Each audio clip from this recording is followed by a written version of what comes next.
Hello et bienvenue sur À Croquer, le podcast dédié à l'alimentation de vos enfants.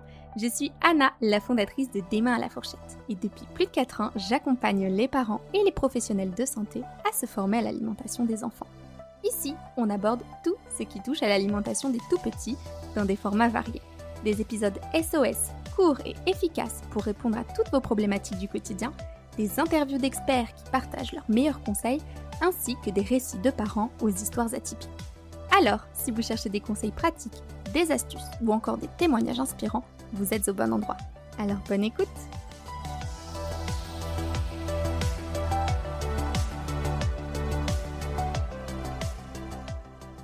Hello les amis et bienvenue sur ce tout nouvel épisode de podcast. Aujourd'hui, on va parler d'un sujet qui revient très souvent dans vos messages, dans vos DM sur Instagram et même en coaching de groupe. On va parler bien sûr du goûter. Les questions que je reçois le plus autour du goûter sont: à partir de quand est-ce que je peux proposer un goûter à mon bébé?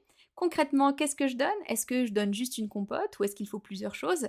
Est-ce que mon bébé, il a vraiment besoin de goûter s'il a pris un biberon ou s'il a tété juste avant? Et on va aussi parler du double goûter, parce que je sais que c'est une question qui vous tracasse beaucoup. Le double goûter, celui que votre enfant prend à la crèche, puis celui qu'on redonne en rentrant à la maison parce que notre enfant, il a encore faim et qu'on culpabilise qu'on ne veut pas le laisser sans manger.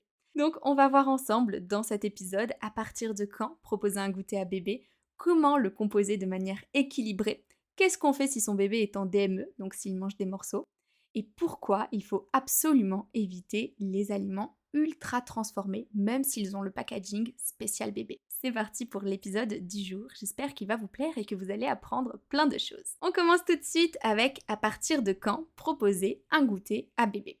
Eh bien, les recommandations officielles sont assez claires sur ce point. De toute façon, à chaque fois, je vous mettrai les sources dans la description de cet épisode. N'hésitez pas à cliquer dessus et à regarder si ça vous intéresse. Du coup, on a l'HCSP, le Haut Conseil de la Santé publique, qui est très clair sur ce point et qui recommande à partir de 12 mois, le rythme conseillé est de 4 repas par jour. Là, je viens de vous lire un passage de leur dernier avis qu'ils ont émis et que bien sûr, je vous mets dans la description. Ils nous disent que ces 4 repas par jour sont le petit déjeuner, le goûter et le dîner. Mais il faut savoir qu'en réalité, beaucoup de bébés peuvent commencer le goûter dès 9-10 mois ou même avant. En fait, c'est totalement selon le rythme de bébé.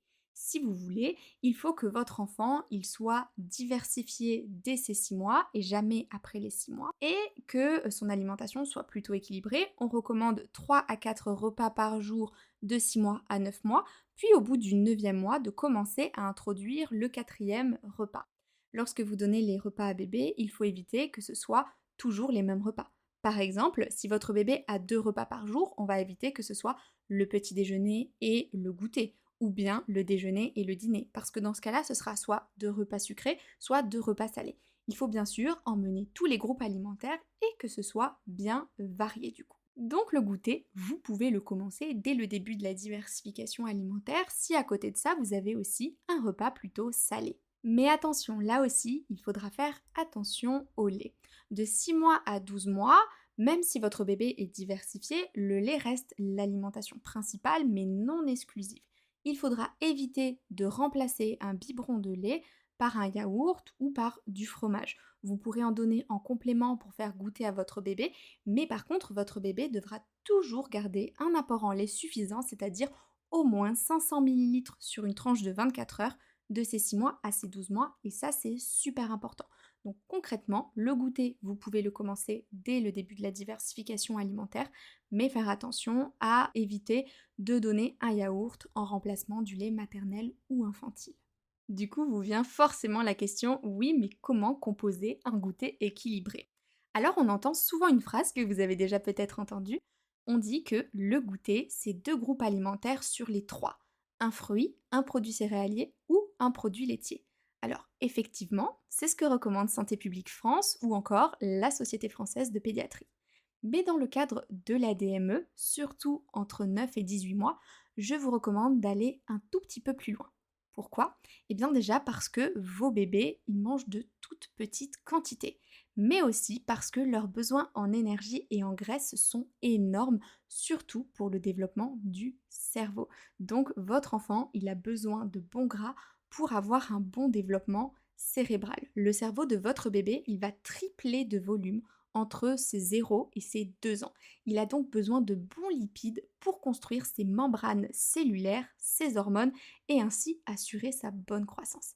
C'est pour ça que je vous conseille d'ajouter une petite source de bons gras au goûter, même si c'est pas inscrit dans les 3 groupes officiels, on va dire fruits, produits céréaliers et produits laitiers, mais d'ajouter en plus cette petite source de bons gras. Alors concrètement, qu'est-ce que ça veut dire? Puisqu'on vous dit de donner 2 des 3 groupes alimentaires, qu'est-ce que ça veut dire? Eh bien, vous avez donc les produits laitiers, les fruits, les produits céréaliers. À chaque fois, vous allez venir choisir 2 de ces 3 groupes alimentaires et vous allez les varier chaque jour.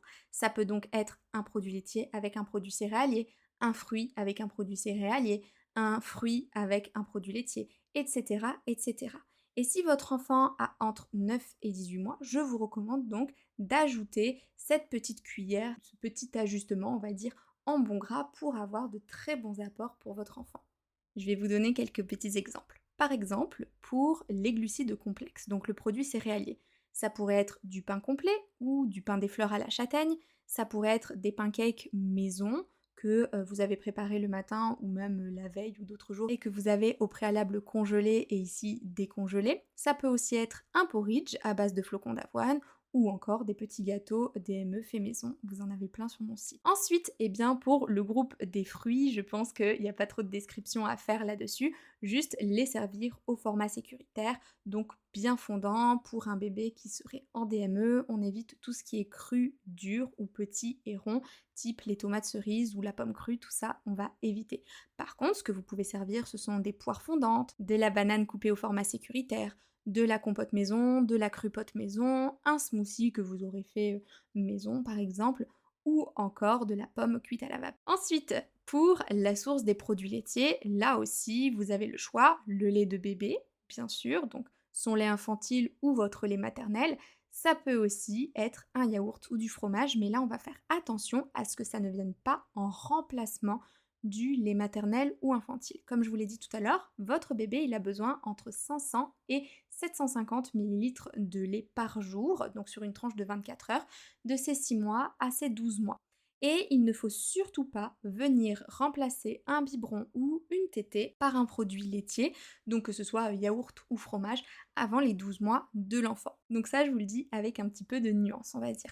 Et enfin, du coup, la quatrième source que je vous conseille ici, donc une source de bons lipides, de bons gras, ça peut être de l'avocat écrasé ou une tranche d'avocat bien mûre. Ça peut être de la purée d'oléagineux. Par exemple, sur la tartine de pain des fleurs à la châtaigne, vous allez tartiner un petit peu, donc en fine couche pour pas que ce soit collant, de la purée de noisettes, de la purée de cacahuètes, de noix de cajou, etc. Toujours en faisant attention à ce que votre enfant ait les capacités masticatoires de manger ça et aussi que les allergènes prioritaires soient correctement introduits pour ne pas que votre enfant fasse une réaction allergique. Ça, je vous renvoie à l'épisode spécial sur l'introduction des allergènes prioritaires. Donc par exemple, à votre enfant, pour le goûter de cet après-midi, vous pourriez lui donner de la banane coupée au format sécuritaire et une tartine de pain des fleurs avec un petit peu de purée de noisettes dessus, ou de la pomme fondante bien cuite avec du pain et du fromage. Voilà, on fera attention juste aux capacités masticatoires de son enfant, ce qu'il est capable de manger, et à l'introduction des allergènes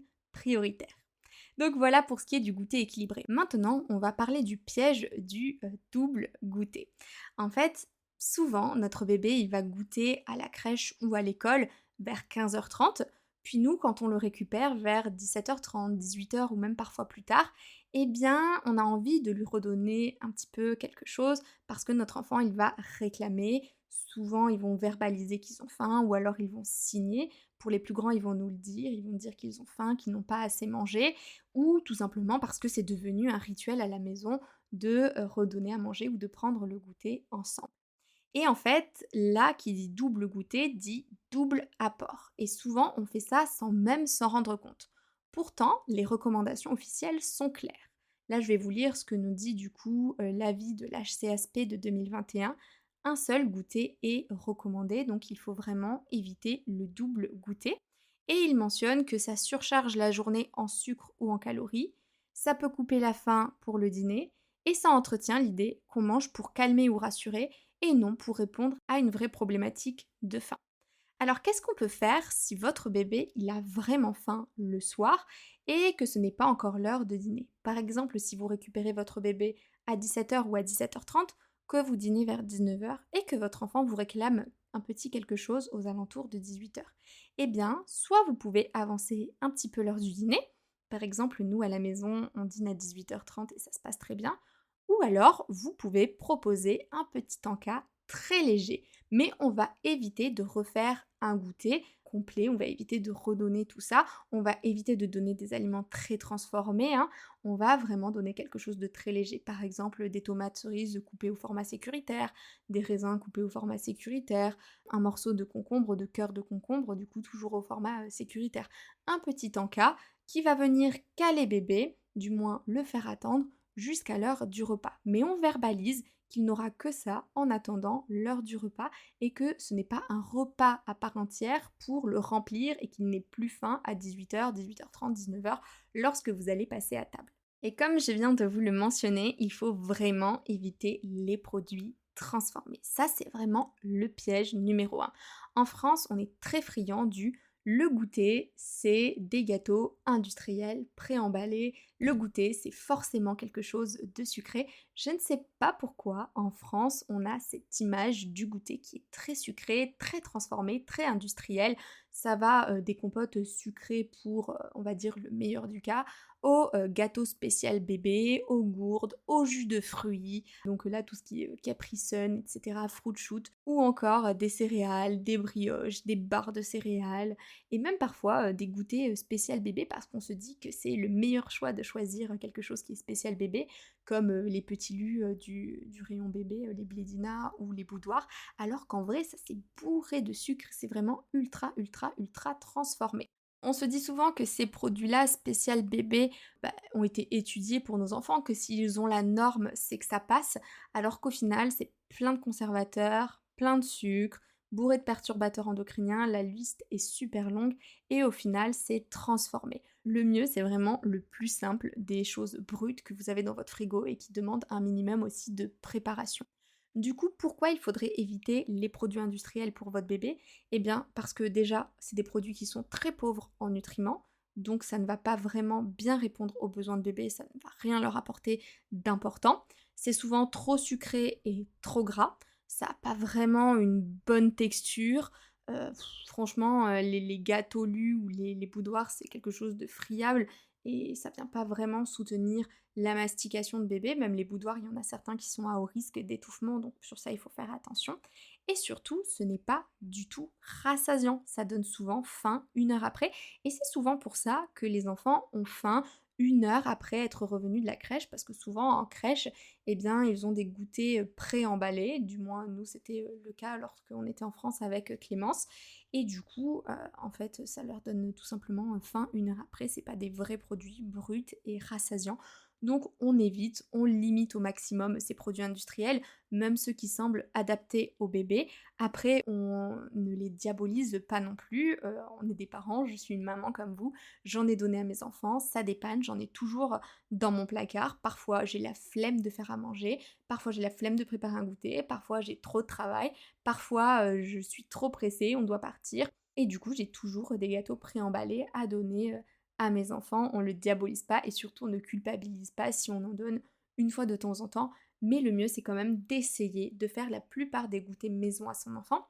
Et ça ne demande pas beaucoup plus de temps que de déballer un gâteau industriel, que d'ouvrir un yaourt et de couper un fruit. Vraiment, couper une petite grappe de raisin, ça doit prendre 3-4 minutes au maximum et ça va bien servir la santé de son enfant. Donc, on revient au plus simple, on fait maison, on fait brut, pain, fruits, matière grasse, yaourt nature. C'est largement suffisant pour votre bébé, pour sa santé, mais aussi pour répondre à ses besoins. Du coup, pour conclure, le goûter, ce n'est pas juste une compote vite fait donnée dans la voiture. C'est un vrai moment de découverte, de plaisir, de nutrition. C'est un petit repas à part entière qui peut être équilibré sans être compliqué. Alors, qu'est-ce qu'on retient de cet épisode? Que le goûter, il peut être donné dès le début de la diversification alimentaire. On suit la règle des 2 groupes alimentaires minimum et on peut même ajouter un petit peu de bon gras si on a dans la démarche de la DME et si notre enfant est très petit comme je vous l'ai dit tout à l'heure. On doit éviter le double goûter si c'est possible et plutôt le remplacer par un petit encas sain si son enfant a faim avant de manger. Et bien sûr, évidemment, on limite les produits transformés au profit d'aliments beaucoup plus simples, nourrissants et adaptés à bébé. Voilà ce qu'il en est pour le goûter. Dans tous les cas, faites-vous confiance, observez votre bébé et rappelez-vous, il n'a pas besoin de sucre ni de marketing pour bien manger au goûter.